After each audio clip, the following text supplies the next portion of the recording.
I like sadness. I mean, I don't think the world is a perfect place. And here the people are what they are. Looking for interesting faces. Because now I've been using a mid-sized camera and a flash.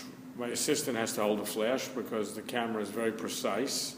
You can see every hair, you can see the veins in the eyeballs. It's incredible. And that's what I've been looking for, characters. You know, people, most of them quite normal, just they have a certain detail that's interesting. It might be the red lipstick and the earrings.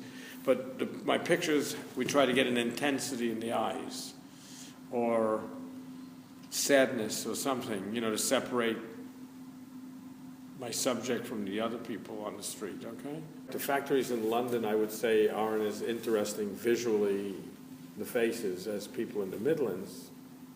But I did get some good pictures.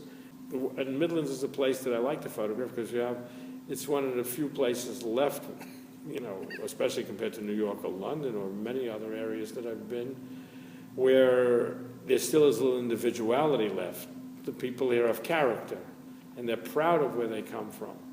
And I enjoy that because, for example, last week we went to a foundry, an ironmongery, and there was dirt on the floor, and it was just great. You wouldn't find anything like that in America. Even though I didn't photograph that, I mean, the feeling is there, the ambiance. The guys are black, a little black on their faces. One guy had a tattoo here that says England, and we had him open up his hand for the photograph. And, you know, it's all black here. So there are vestiges of this. But you see, I think what helps me is I come from a background where my father was a tough guy, and I relate to people like that, and I'm interested. I'm truly interested. I find beauty in all the people I photograph. You know, look at my teeth. I don't have the best teeth, so, you know, someone might not have good teeth or something, and I relate to them. And if you relate to them and you're positive about it, people feel it. Not everybody says yes.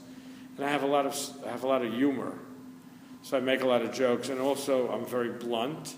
And the other thing that helps me a lot is that I can say things to people that nobody would even dream of saying. Like the other day in the factory, I think I used a curse word with the guy. You know, I said, "Oh, you're a," and I knew he would respond to that. I take chances, but the chances are all calculated. You know, some people need cajoling.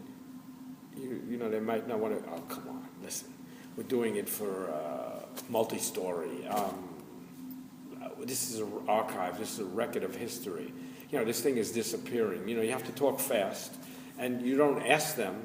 You say, we're going to take the pictures. You know, you don't mind. Come on. We took a picture of a lady yesterday, and I showed her the picture. She had one tooth in her mouth, and she said, "Oh, I'm beautiful."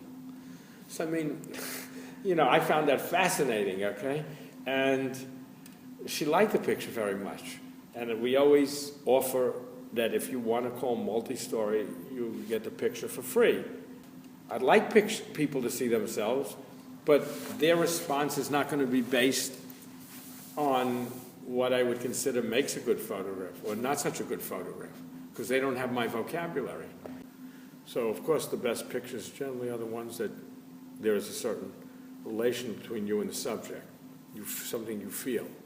That's why I don't take many pictures. Of course, that doesn't mean that everyone's good. We don't know why the magic is that this one's wonderful and the other ones aren't so good, but it happens.